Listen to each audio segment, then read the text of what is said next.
Hello दोस्तों, नमस्कार। आपके अपने YouTube channel RKM take info पर आप सभी साथियों का तहे दिल से हार्दिक स्वागत है।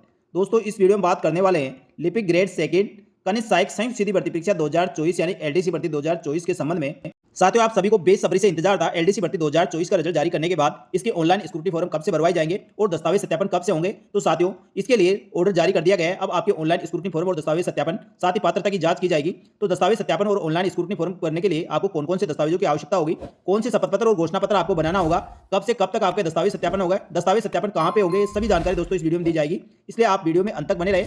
साथ ही पिछली जो भी भर्तियां राजस्थान कर्मचारी चयन बोर्ड या राजस्थान लोक सेवा आयोग द्वारा करवाई गई है और उनके ऑनलाइन स्क्रूटनी फॉर्म और दस्तावेज सत्यापन करवाए गए, उनमें भी काफी हेल्प मैंने अभ्यर्थियों की है, जिससे उनके दस्तावेज सत्यापन में उनको किसी प्रकार की कोई समस्या नहीं हुई है और आराम से उन्होंने दस्तावेज सत्यापन अपने करवा लिए गए थे। तो साथियों, इसी कड़ी में एलडीसी भर्ती के अभ्यर्थियों की पूरी सहायता की जाएगी और ऑनलाइन स्क्रूटनी फॉर्म और दस्तावेज सत्यापन में आपको किसी प्रकार की कोई भी समस्या हो तो तुरंत आप कमेंट करके पूछिए, आपके सवालों का जवाब देने का प्रयास किया जाएगा। और जो अभ्यर्थी पहली बार हमारे यूट्यूब चैनल को देख रहे हैं तो दोस्तों आपसे अनुरोध रहेगा, हमारे यूट्यूब चैनल पर टेलीग्राम ग्रुप व टेलीग्राम चैनल को आप जरूर सब्सक्राइब कर लें। यहाँ पर एलडीसी भर्ती के साथ ही आपको समस्त भर्तियों की संपूर्ण और सटीक जानकारी इसी प्रकार मिलती रहेगी। चलो शुरू करते हैं इस वीडियो को। जैसा कि साथियों आपको बताया गया था, अब की बार एलडीसी भर्ती 2024 के दस्तावेज सत्यापन माध्यमिक शिक्षा विभाग द्वारा किए जाएंगे। तो साथियों, माध्यमिक शिक्षा विभाग द्वारा इसके लिए ऑफिशियल नोटिफिकेशन जारी कर दिया गया है। राजस्थान कर्मचारी चयन बोर्ड जयपुर द्वारा लिपिक ग्रेड सेकंड कनिष्ठ सहायक संयुक्त सीधी भर्ती परीक्षा 2024 का दिनांक 12/3/2025 को परीक्षा परिणाम वरीयता सूची में प्रेषित की गई थी। उक्त वरीयता सूची में विज्ञप्ति वर्गवार रिक्त पदों के सूचीबद्ध अभ्यर्थी को ऑनलाइन विस्तृत आवेदन सह प्रतीक्षा फॉर्म यानी स्क्रूटनी फॉर्म भरवाए जाने व पात्रता की जांच और दस्तावेज सत्यापन के लिए सूचीबद्ध किया गया है। उक्त सूची पूर्णतः अस्थायी व अंतिम है। पात्रता की जांच और दस्तावेज सत्यापन के पश्चात पात्र पाए गए अभ्यर्थियों में से रिक्त पदों के अनुसार वरीयता के आधार पर श्रेणीवार अभ्यर्थियों का चयन किया जाएगा।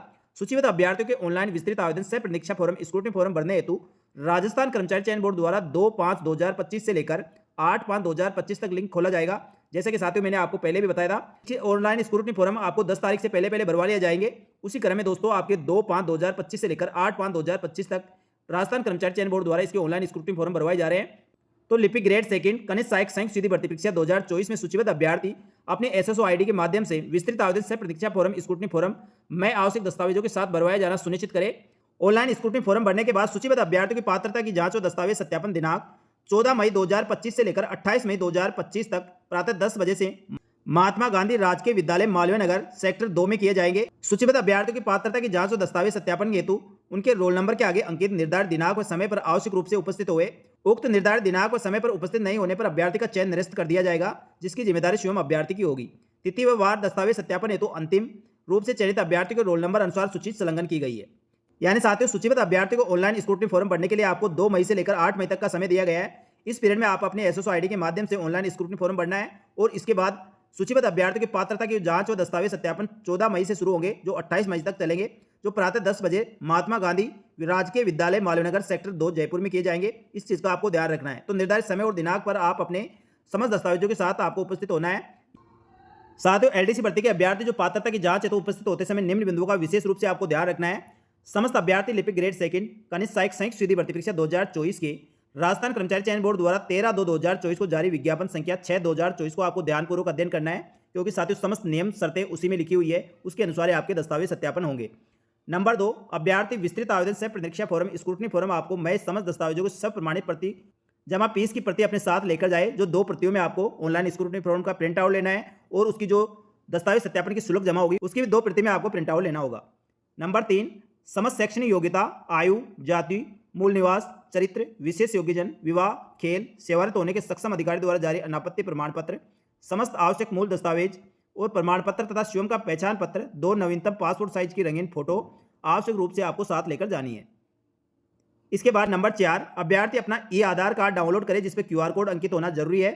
नंबर 5, विस्तृत आवेदन पत्र के साथ आपको प्रमाण पत्रों दस्तावेजों की सब प्रमाणित प्रतियां संलग्न करनी है। इसके लिए चेकलिस्ट दी गई है, उसके अनुसार आपको समस्त दस्तावेज क्रम से जमाने होंगे। नंबर 6, अभ्यर्थी द्वारा ऑनलाइन विस्तृत आवेदन सह प्रतीक्षा फॉर्म स्क्रूटनी फॉर्म भरना होगा। यदि किसी अभ्यर्थी द्वारा उक्त फॉर्म टोस अप्रिय कारणों से नहीं भरा जाता है तो ऐसे अभ्यर्थी को राजस्थान कर्मचारी चयन बोर्ड की ऑफिशियल वेबसाइट से ऑफलाइन आपको फॉर्म डाउनलोड करना होगा। उसका प्रिंट आउट लेकर आपको समुचित प्रविष्टियां करनी होगी और 100 रुपये का पोस्ट ऑर्डर आपको सचिव राजस्थान कर्मचारी चयन बोर्ड जयपुर के नाम से बनाना होगा और उसके साथ आप दस्तावेज सत्यापन करवा सकते हैं। तो साथ ही कोई विशेष परिस्थिति है तो ही आप दोस्तों इस प्रकार की कार्रवाई करें, अन्यथा आपको ऑनलाइन स्क्रूटनी फॉर्म ही भरना है। नंबर 7, दस्तावेज सत्यापन प्रयुक्त किए जाने वाले विभिन्न शपथ पत्र और घोषणा पत्र का प्रारूप इसमें संलग्न है, तो उसके बारे में बात करेंगे। साथ ही संलग्न में सूचीबद्ध अभ्यर्थियों की सूची है, विभिन्न शपथ पत्र और दस्तावेजों को प्रारूप है और अभ्यर्थियों के लिए विशेष दिशा निर्देश दिए गए हैं। साथियों, एलडीसी भर्ती 2024 के अभ्यर्थियों द्वारा विस्तृत आवेदन सह परीक्षा प्रपत्र, साथियों ऑनलाइन स्क्रूटनी फॉर्म के साथ आपको कौन कौन से दस्तावेज लगाने हैं और इसके दस्तावेज सत्यापन के समय आपको कौन कौन से दस्तावेजों की आवश्यकता होगी, उसका विवरण इसमें दिया गया है। तो सबसे पहले ऑनलाइन आवेदन विस्तृत सह परीक्षा प्रपत्र में आवश्यक कॉलम की पूर्ति की जाकर आपको 2 प्रतियों में प्रस्तुत करना होगा। यानी ऑनलाइन स्क्रूटनी फॉर्म भरेंगे, उसका 2 प्रति में आपको प्रिंट आउट लेना है, साथ ही उसकी फीस की रिसिप्ट भी आपको 2 प्रति में लेना है। साथ ही विस्तृत सह परीक्षा प्रपत्र दोनों प्रतियों के साथ आपको स्वयं हस्ताक्षरित अपलोड किए गए दस्तावेजों को इसके साथ संलग्न करने होंगे, जिसमें सबसे पहले नंबर 1 शैक्षणिक योग्यता के दस्तावेज, जिसमें संपूर्ण अंक तालिका और प्रमाण पत्रों की प्रतियां होनी चाहिए, जैसे आपकी 10वीं की मार्कशीट और उसका प्रमाण पत्र, 12वीं की मार्कशीट और उसका प्रमाण पत्र, ग्रेजुएशन कर रखे 3 साल की आपकी अंक तालिकाएं, उसकी डिग्री और या प्रोविजनल सर्टिफिकेट आपको लगाना होगा। इसी के साथ जन्म तारीख के लिए आपको 10वीं की अंक तालिका लगाना जरूरी है। साथ ही नंबर 3 मूल निवास प्रमाण पत्र की प्रति, जिसमें अनुसूचित क्षेत्र टीएसपी का निवास होने की स्थिति में अनुसूचित क्षेत्र का विशेष मूल निवास प्रमाण पत्र की प्रति आपको संलग्न करनी होगी। साथ ही नंबर 4 जाति प्रमाण पत्र, जिसमें आर्थिक रूप से कमजोर वर्ग, अनुसूचित जाति, अनुसूचित जनजाति, अन्य पिछड़ा वर्ग के लिए अन्य पिछड़ा वर्ग का प्रमाण पत्र, जिसमें अति पिछड़ा वर्ग, सम्मिलित जातियों का नाम, शहरी या आदिम जाति का सक्षम स्तर से जारी प्रमाण पत्र आपको संलग्न करना होगा, जिसके विज्ञापन जो एलडीसी भर्ती का विज्ञापन जारी किया गया था उसके अनुसार कार्मिक विभाग के प्रपत्र दिनांक 20/1/2022 के अनुसार अनुसूचित जाति, अनुसूचित जनजाति, अन्य पिछड़ा वर्ग, अति पिछड़ा वर्ग एवं आर्थिक रूप से कमजोर वर्ग के अभ्यर्थियों को आरक्षण का लाभ लेने हेतु जाति प्रमाण पत्र आपको ऑनलाइन आवेदन की अंतिम तिथि तक जारी किया हुआ प्रमाण पत्र प्रस्तुत करना होगा। आवेदन की अंतिम तिथि के बाद प्रमाण पत्र वाले अभ्यर्थी को शपथ पत्र प्रस्तुत करना होगा। यानी साथियों, इसमें ऑनलाइन आवेदन करने की अंतिम तिथि थी, तब तक का आपके पास जाति प्रमाण पत्र होना चाहिए। यदि विशेष परिस्थिति में आपका जाति प्रमाण पत्र ऑनलाइन आवेदन की अंतिम तिथि के बाद बना है, तो आपको एक शपथ पत्र देना होगा कि आप ऑनलाइन आवेदन करने की अंतिम तिथि से पूर्व भी इसी जाति से संबंध रखते थे, इसके संबंध में एक आपको शपथ पत्र देना होगा। नंबर 5 दस्तावेज सत्यापन के समय हस्तलिपि बोर्ड की वेबसाइट पर उपलब्ध प्रारूप है, जिसको हिंदी और अंग्रेजी में अभ्यर्थी को पहले भरना है और उसके बाद हस्तलिपि पैराग्राफ अपलोड करें एवं उसकी मूल प्रतियां आपको दस्तावेज सत्यापन के समय साथ लेकर जानी होगी। विस्तृत आवेदन में अपलोड किए जाने वाली फोटो और आवेदन में अपलोड की गई फोटो समान होनी चाहिए, इस बात को भी आप ध्यान रखना है। हस्ताक्षर आवेदन में किए गए हस्ताक्षर के समान ही होना चाहिए। यहाँ पर काफ़ी अभ्यर्थी गलती करते हैं, एक तो फोटो नवीनतम लगा देते हैं, जो आपने ऑनलाइन आवेदन फॉर्म भरा है वही फोटो होनी चाहिए, या आपने एग्जाम के समय लगाई है उससे मैच खाती हुई फोटो आपकी होना जरूरी है। साथ ही हस्ताक्षर आपके सभी जगह सेम होना चाहिए, क्योंकि कई अभ्यर्थी कहीं हिंदी में सिग्नेचर करते हैं, कहीं इंग्लिश में करते हैं, अलग अलग दस्तावेजों पे अलग अलग हस्ताक्षर करते हैं। तो साथियों, इस प्रकार आपको गलती नहीं करनी है। नंबर 6 अन्य प्रमाण पत्र, जिसमें जो लागू है वह आपको लगाना होगा। जैसे पहले विधवा के मामले में महिला के पति का मृत्यु प्रमाण पत्र आपको लगाना होगा, साथ ही पति के नाम का स्पष्ट अंकित हो। उक्त श्रेणी में अभ्यर्थी साक्ष्य के रूप में पति का मृत्यु प्रमाण पत्र लगा सकते हैं, विवाह पंजीकरण प्रमाण पत्र लगा सकते हैं, पति पत्नी की कोई संयुक्त आईडी, राशन कार्ड, आधार कार्ड, वोटर आईडी या प्रमाणित दस्तावेज आपको संलग्न करना होगा, जिसमें पति पत्नी का उल्लेख होना चाहिए। इस श्रेणी में अभ्यर्थी ना पुनर्विवाह किए जाने न किए जाने के संबंध में आपको फोटोयुक्त हस्ताक्षरित घोषणा पत्र प्रस्तुत करना होगा। ये विधवा महिलाओं के लिए। इसके बाद परित्यक्ता महिलाओं की बात करें तो परित्यक्ता महिलाओं के मामले में सक्षम न्यायालय द्वारा जारी डिग्री प्रमाण पत्र की प्रति आपको संलग्न करनी होगी।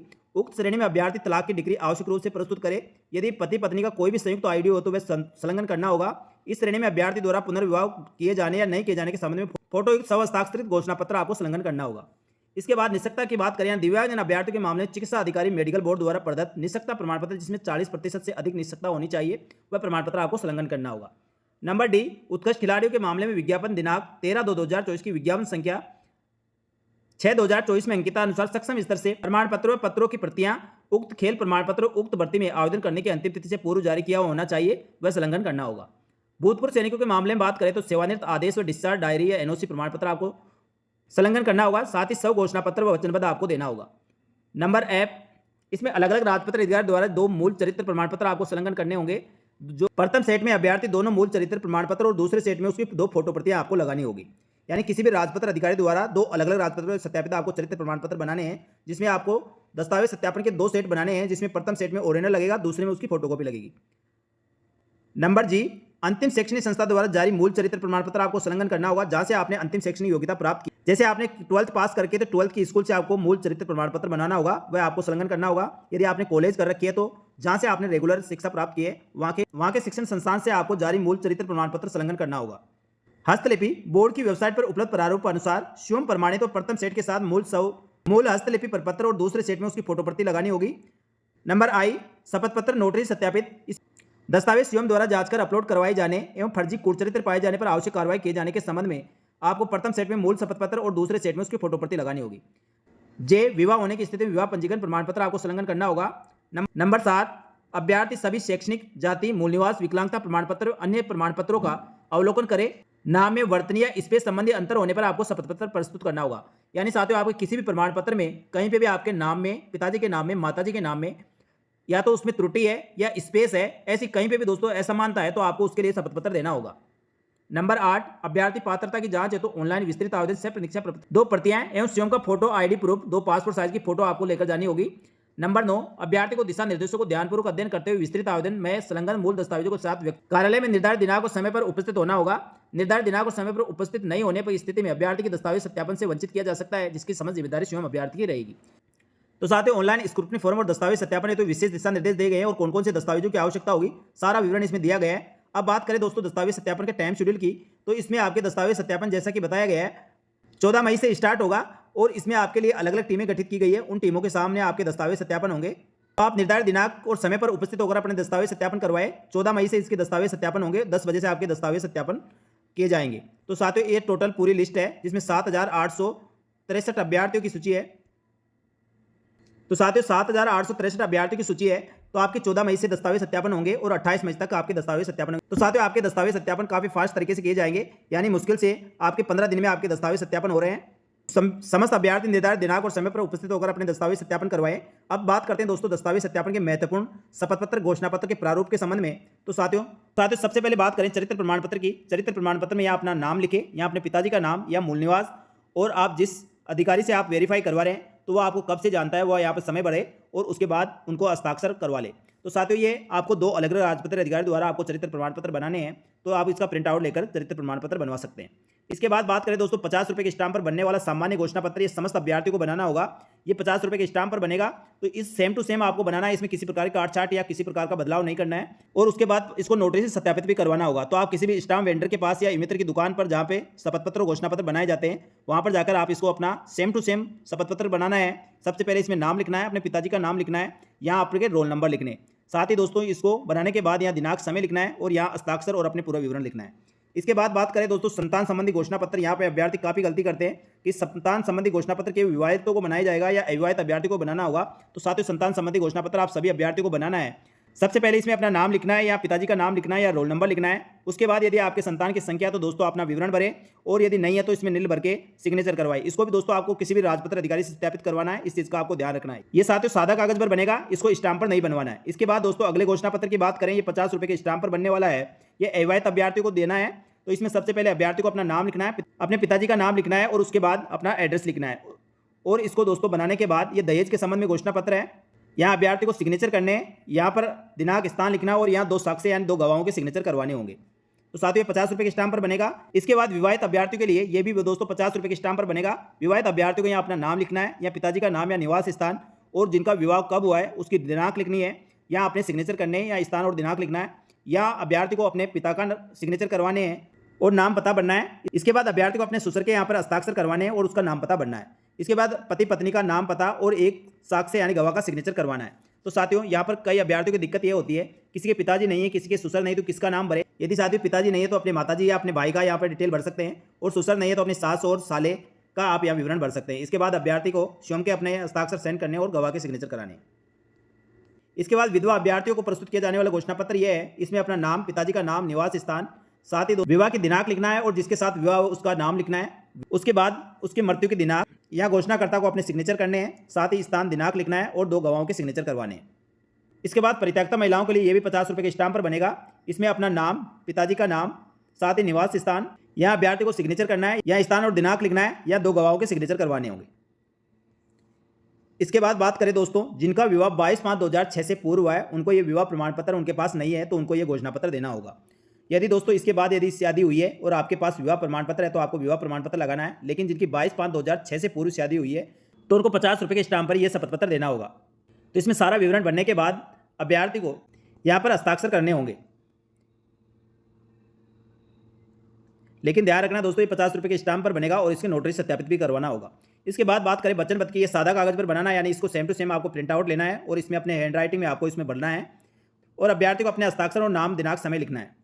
इसके बाद संविधान के संबंध में घोषणा पत्र है। यहाँ अभ्यर्थी सबसे पहले अपना विवरण यानी नाम भरे, पिताजी का नाम, रोल नंबर और इसको सादा कागज पर आपको प्रिंट आउट लेकर अभ्यर्थी को सिग्नेचर करने, स्थान और दिनांक लिखना है। इसी प्रकार दोस्तों ये नमूना हस्ताक्षर प्रारूप ये है, ये सादा कागज पर आपको इसको प्रिंट आउट लेना है और इसमें सबसे पहले अभ्यर्थी को अपना नाम लिखना है, रोल नंबर, दस्तावेज सत्यापन की दिनांक, समय और दल का नाम लिखना है। इसके बाद अभ्यर्थी को अपना नाम, पिताजी का नाम, रोल नंबर, आवेदन क्रमांक, साथ ही विज्ञप्ति अनुसार भर्ती परीक्षा का नाम यहाँ लिखना है। उसके बाद अभ्यर्थी को इसको सेम टू सेम हिंदी में यहाँ लिखना है। इसके बाद इस प्रारूप को इंग्लिश में पढ़ना है और इंग्लिश में पढ़ने के बाद इंग्लिश में आपको यहाँ लिखना है। लेकिन दोस्तों यहाँ ये ध्यान रखने वाली बात ये है, हस्ताक्षर आपको बिल्कुल सेम करने हैं जैसे आप सभी जगह करते हैं।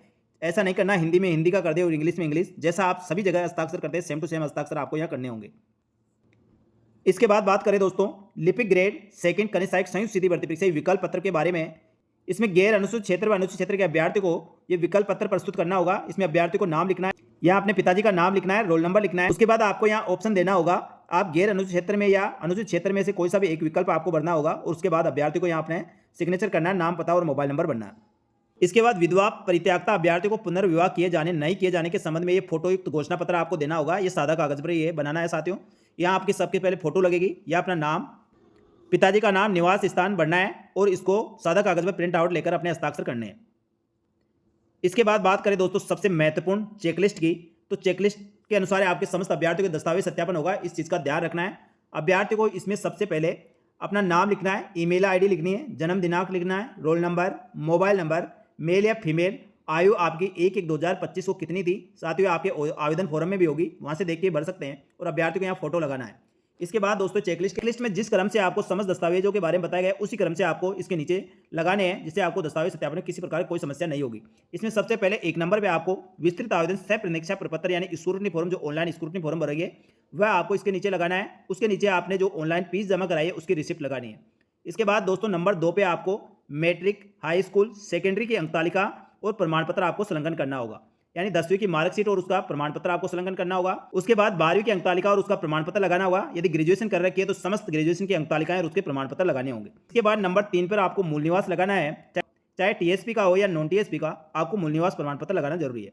नंबर 4 श्रेणी जिसमें ST, SC, OBC, MBC, EWS, शहरी या टीएसपी का प्रमाण पत्र आपको संलग्न करना होगा। नंबर 5 पर आपको अन्य श्रेणी जिसमें विधवा, परित्यागता, खेल संबंधी, विशेष योग्यजन, दिव्यांगजन अभ्यर्थी या भूतपूर्व सैनिक है तो उनको संबंधित प्रमाण पत्र आपको यहाँ पर संलग्न करना होगा। इसके बाद नंबर 6 2 मूल चरित्र प्रमाण पत्र जो अलग अलग राजपत्र अधिकारी द्वारा सत्यापित होने चाहिए वह प्रमाण पत्र आपको यहाँ संलग्न करना है।